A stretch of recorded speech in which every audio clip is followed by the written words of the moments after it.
Hi. The world is unfolding perfectly. The universe is unfolding perfectly. Reality is reality.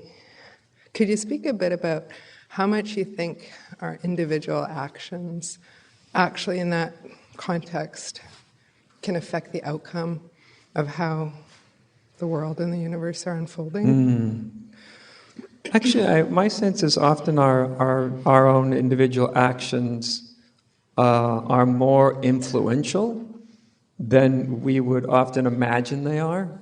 I mean that in the sense that, whatever our state of being is being broadcast. We're literally it's like radio broadcast signals. Everybody is. They're broadcasting whatever their state of being and consciousness is. Right? That's why if you were blindfolded and taken into a room with someone in that room that just felt gloriously happy, if you're at all sensitive, even if you couldn't see them, you would walk in that room, you'd feel it. In the same way, if someone's really depressed, you walk in the room and you can feel sort of the oppressive energy. That's what I mean by our consciousness is affecting each other. Now, I'll talk about beyond that too, but I want to make that point. And sometimes that's comforting for people, and sometimes it's very disquieting for people. Like, oh my God, I may not want to have that as much influence as I actually do have.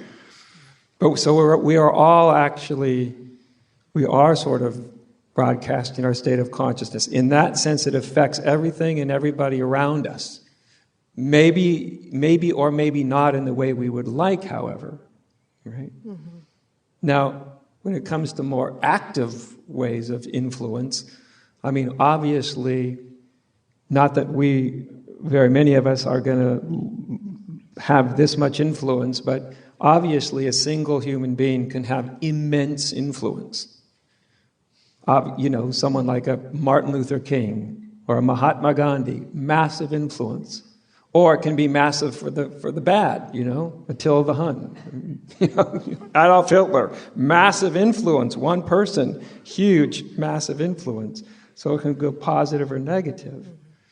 I often think, because our minds can really get in a lot of different states of wondering about our influence, what we should be doing, is it actually worthwhile? Because sometimes you can really be involved in something and you may or may not see the result necessarily that you'd be looking for initially.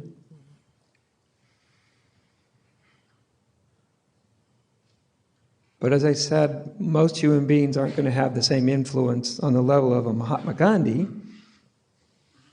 However, Mahatma Gandhi was just doing something that was natural to him. He was following his calling, in other words. And I think that if we simply follow our calling, whatever that calling is, and not be blind to results, but not be too attached to them either. Because imagine if Gandhi or Martin Luther King says, well, I'm really called to do this, but I wonder if I'll have any influence. I wonder how it'll work out. You know what I mean? If you really are connected with however you're called to, the calling itself is really what it's about. You just move and act from what you feel called to do. I wonder where the question comes from in you. I was going to get to that. I guess all of us here, I think most of us here in this room want to now in our lives do the best we can. Yeah. We'd rather err on the side of acting from a place of open-heartedness and love. Yeah. For me, the question comes from a place of having, I'm getting better with it, but having a certain amount of guilt and attempting to forgive myself for not being as open-hearted at a time in my life. And it had, I think, collectively, together with the whole situation, what we'd consider a devastating outcome. Mm-hmm. In other words, suicide in the family. Mm-hmm. On 2 different occasions. And I've listened to your CDs on death, and they're fantastic, including your interactions with the people who have had similar experiences. Yeah. But I guess, I sometimes wonder, still, if I had acted from a more open-hearted place, what effect, may that have had on the outcome? And also just your take on what purpose does guilt and forgiving actually play as human beings? Like, are they useful? I think I've come to a place of thinking, like, acknowledging where I could have acted better and committing not to repeat. Yeah. But hopefully not beating myself over the head forever. Like, I think that's unuseful guilt. Yeah. Yeah. But anyway, maybe you can speak to that. I'm here to listen to you. Oh, I hope you're not just listening to me. Well, and then, you know what I mean. I know. Yeah. Yes.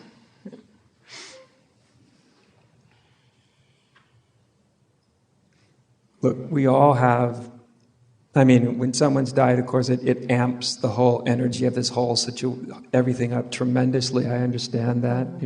It's a huge event if you've known somebody closely. And yet, everybody in this room, from at least if we look back in our relative minds, probably honestly could come up with a whole host of moments that in retrospect, and being at a different perspective than we were at the time, right? That we could look back and go, well, I think, at least conceptually in my imagination, I certainly could have done a little better.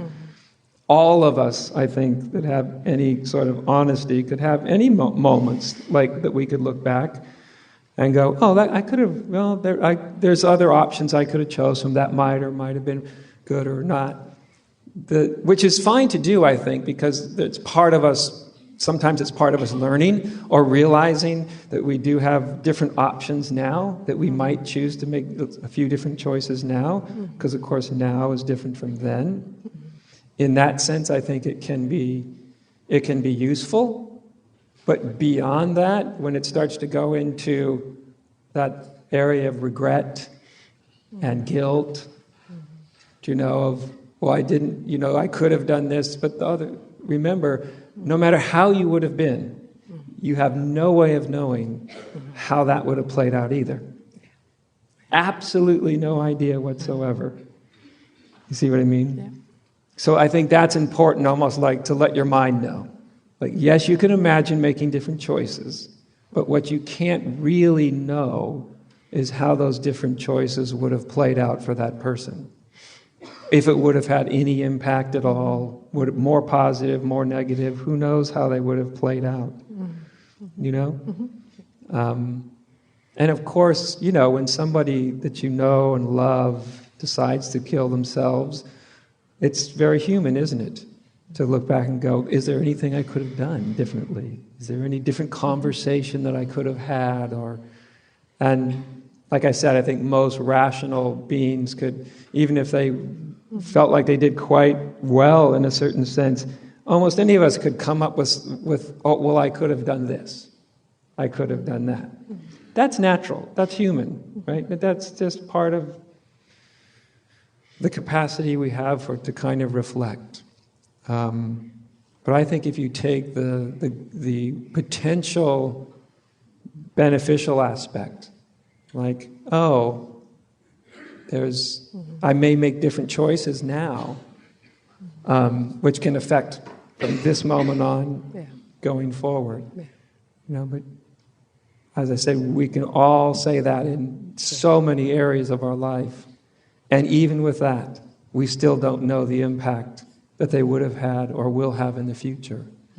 And I think that's part of the humility too. Like, I don't know. Is part of it ego, like the whole guilt thing, wondering? Sure. Yeah, but I mean, but I would hesitate to just sort of, put the old ego stamp on it and go, if you feel guilt, that's ego. I tell you, the longer that I do this, the less inclined I am to speak in these sort of absolute terms. Ego. Guilt means ego. Well, maybe not. I mean, I think there's actually a feeling of guilt that can be pretty non-egoic. at times.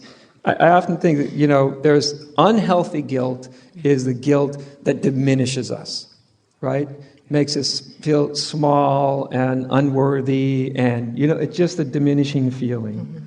Mm-hmm. This probably may not resonate for people, but to use the phrase healthy guilt, but I can't think of a different term.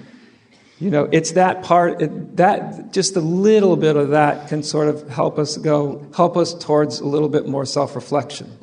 Yeah. The self-reflective part can be beneficial, but just a little too much, and all of a sudden we feel very diminished.